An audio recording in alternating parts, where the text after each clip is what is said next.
Halo semua, Al-Quran Surah 5 ayat 87, melarang umat muslim untuk mengharamkan sesuatu yang telah dihalalkan oleh Allah. Dan semua umat muslim berkata, bahwa Al-Quran adalah wahyu terakhir dan tertinggi di dalam Islam. Tetapi kenyataannya, ada beberapa hal yang dihalalkan oleh Allah di dalam Al-Quran, tetapi diharamkan oleh umat muslim. Beberapa alasan untuk mengharamkan apa yang dihalalkan Allah, diantaranya adalah karena apa yang dihalalkan oleh Allah itu sudah tidak sesuai dengan perkembangan zaman, atau karena tidak sesuai dengan budaya kita yang luhur dan bermartabat tinggi, atau karena apa yang dihalalkan oleh Allah itu, pada dasarnya memang kurang baik. Nah, pada video ini, kita hanya akan membahas 5 dari antara beberapa hal yang dihalalkan oleh Allah di dalam Al-Quran, tetapi diharamkan oleh umat muslim. Oke, kita mulai aja ya.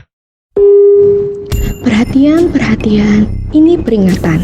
Nonton tanpa ragi dapat menyebabkan stroke bagi pecandu ajaran kebencian yang tidak mau bertobat. Si tanpa ragi ini Laskar Kristus.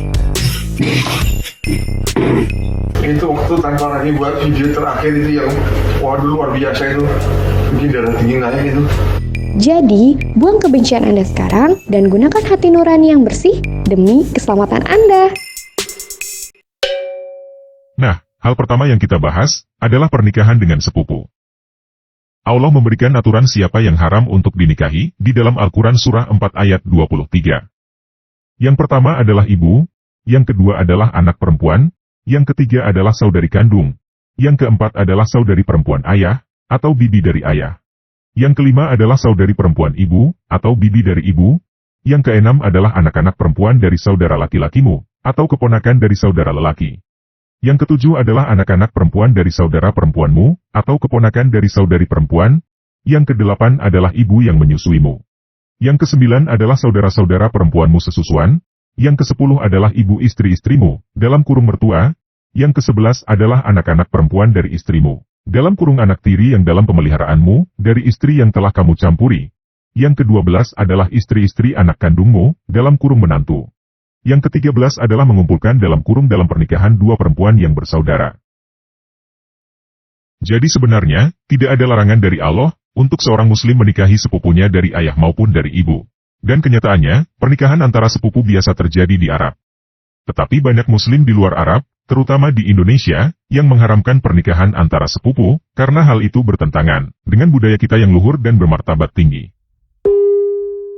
Hal kedua yang akan kita bahas, adalah menikahi anak di bawah umur. Tidak ada larangan di dalam Al-Quran, untuk menikahi anak di bawah umur. Yang ada adalah aturan, yang mengizinkan untuk menikahi kembali, anak kecil yang belum pernah haid, asalkan sudah melewati masa idah selama 3 bulan, di dalam Al-Quran Surah 65 ayat 4. Jadi, Allah bukan hanya menghalalkan anak di bawah umur untuk dinikahi, tetapi juga untuk diceraikan dan dinikahi kembali, asalkan sudah melewati masa idah selama 3 bulan.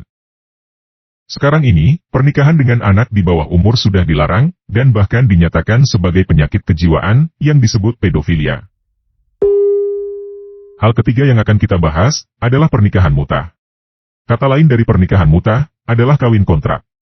Artinya, seorang lelaki mengadakan kontrak dengan seorang perempuan, untuk menjadi istrinya atau berhubungan seks, dalam jangka waktu tertentu, dengan membayar sejumlah uang. Kontrak untuk menjadi istri atau berhubungan seks itu, bisa 1 hari, bisa sebulan, atau bisa berapapun juga, tergantung kesepakatan antara si lelaki dan si perempuan. Banyak muslim yang menuduh, bahwa nikah mut'ah adalah ajaran Syiah. Tetapi sebenarnya, nikah mut'ah itu adalah ajaran Allah di dalam Al-Quran. Ayat yang menghalalkan perkawinan mut'ah ini, adalah Al-Quran Surah 4 ayat 24 yang berbunyi, dihalalkan bagi kamu, selain dalam kurung perempuan-perempuan yang demikian itu, yakni kamu mencari dalam kurung istri, dengan hartamu dalam kurung mahar, untuk menikahinya, bukan untuk berzina. Karena kenikmatan yang telah kamu dapatkan dari mereka, berikanlah kepada mereka imbalannya, dalam kurung mas kawinnya, sebagai suatu kewajiban. Tidak ada dosa bagi kamu, mengenai sesuatu yang saling kamu relakan, sesudah menentukan kewajiban, dalam kurung itu. Tidak ada satupun ayat di dalam Al-Quran, yang membatalkan halalnya ayat nikah mut'ah, di dalam Al-Quran Surah 4 ayat 24. Tetapi sekarang ini, nikah mut'ah diharamkan oleh manusia yang mempunyai hati nurani bersih, karena pada prinsipnya, nikah mut'ah itu tidak ada bedanya dengan menyewa pelacur. Hal keempat yang akan kita bahas, adalah perbudakan. Di dalam Al-Quran, memang ada beberapa ayat yang memberikan perintah untuk membebaskan seorang budak. Di antaranya di dalam Al-Quran surah 4 ayat 92. Siapa yang membunuh seorang mukmin karena tersalah, dalam kurung hendaklah memerdekakan seorang hamba sahaya mukmin. Selain itu, ada juga ayat yang memberikan perintah untuk berbuat baik kepada budak, di dalam Al-Quran surah 4 ayat 36. Tetapi tidak ada satu ayat pun di dalam Al-Quran yang menyatakan bahwa seseorang dilarang untuk memiliki budak. Jadi sebenarnya, perbudakan adalah sesuatu yang dihalalkan oleh Allah di dalam Al-Quran. Tetapi apa yang dihalalkan oleh Allah itu, sekarang sudah diharamkan oleh semua orang. Karena hal tersebut bertentangan dengan perkembangan zaman, yang menjunjung tinggi hati nurani dan kemanusiaan.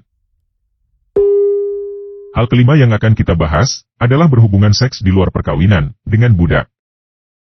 Allah berkata di dalam Al-Quran surah 23 ayat 1-6, bahwa berhubungan seks dengan budak, bukanlah perbuatan tercela.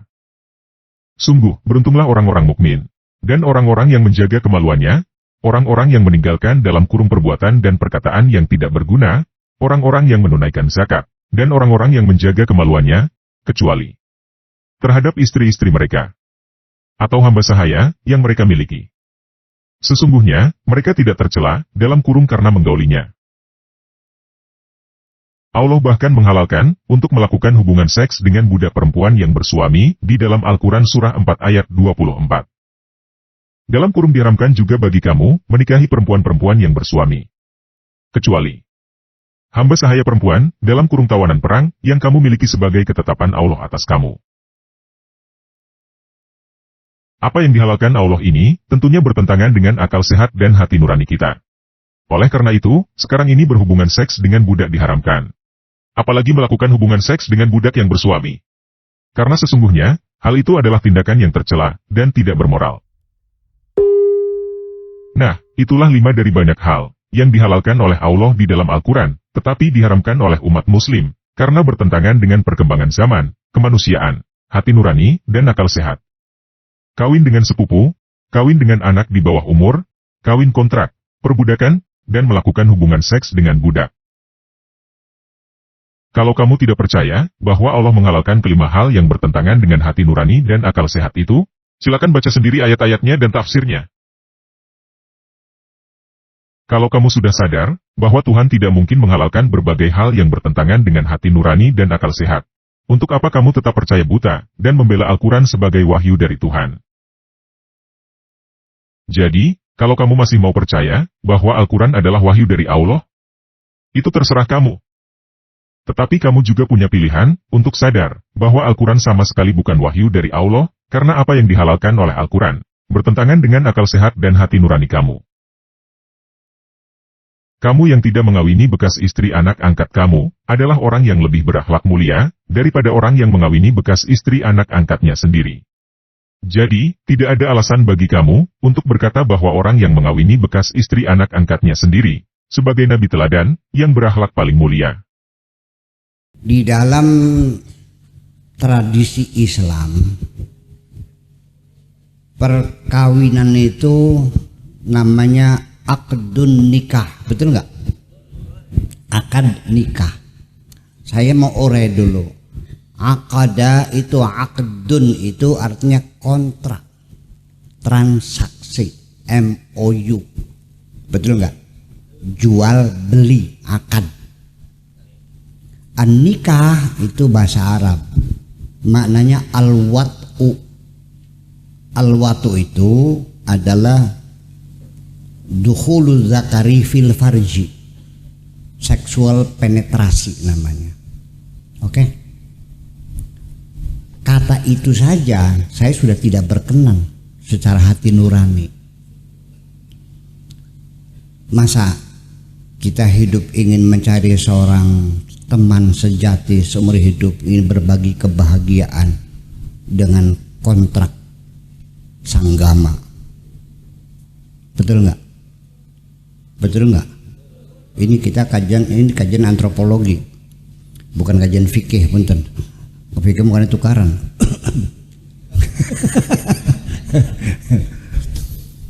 Setelah selesai ijab kabul, sang suami mengatakan,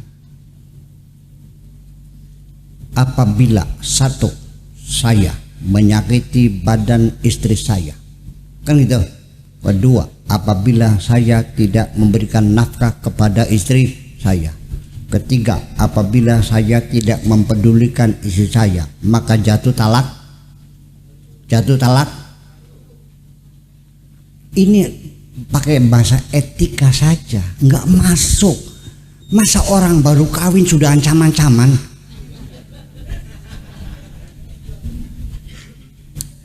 Betul nggak? Kemudian lagi di pernikahan kita bongkar semuanya biar tahu semuanya. Sebelum ada undang-undang perkawinan kita di sini, umat Islam 1400 tahun lamanya, betul nggak? Suami diberi kekuasaan mutlak luar biasa, bisa menceraikan istrinya kapan saja tanpa ada pembelaan hukum, betul nggak? Sampai dengan bergurau pun guyonan gak dadi. Bayangkan gimana nasib perempuan sama-sama ini, betul nggak? Sampai sekarang undang-undang perkawinan mencabut hak suami menceraikan, harus diproses di pengadilan. Masih banyak masyarakat yang masih gimana caranya jadi yang nggak jadi. Ini kan di kita RUT kita bisa tertampak sih. Ya ini persoalannya. Coba kita perempuan nggak ada dosanya, hanya karena dia sudah bosan, ya kan begitu. Ada hal yang tidak adil ketika seorang istri punya kekasih lagi, namanya pria idaman lain, disebutnya perselingkuhan, betul nggak? Tapi ketika laki-laki punya wanita idaman lain, punya will, mengatakannya sunnah Rasul. Belum belikin Bu, keprok bu. Nah itulah persoalannya. Jadi, nah undang-undang kita sudah, dulu Islam membolehkan kawin anak-anak dikawinkan sah, 4, 5 tahun, 9 tahun dikawinkan sah. Kita cabut, kita batasi. Ini manusia bukan binatang, ya kan? Kawin paksa dulu 1400 tahun diperbolehkan kawin paksa asal perawan dan walinya wali mujbir, bapak kandung. Itu suka tidak suka dianggapnya sah. Bayangkan gimana nasib umat Islam. Kita bikin undang-undang perkawinan di sini. Itu pun di demo besar-besaran kok. Maunya apa sebetulnya ini? Ini persoalannya. Jadi orang tuh kalau sudah namanya isu agama itu sepertinya seperti kayak wis yakin majeng surga kah?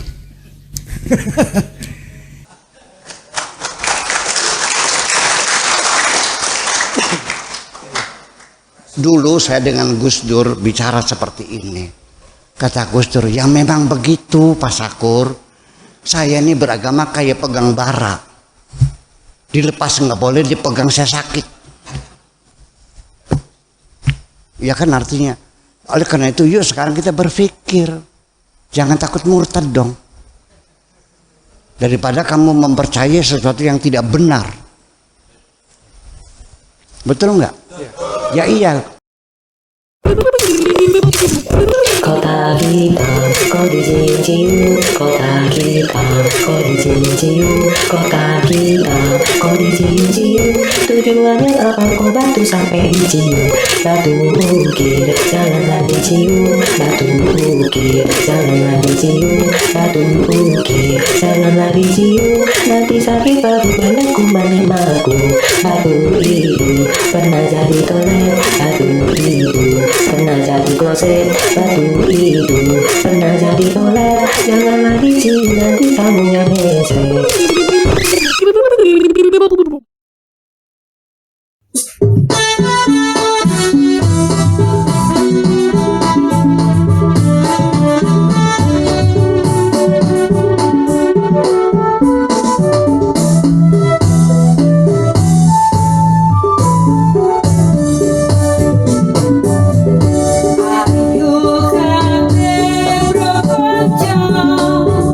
Memuji Gusti Allah.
Oke, sekian video kali ini.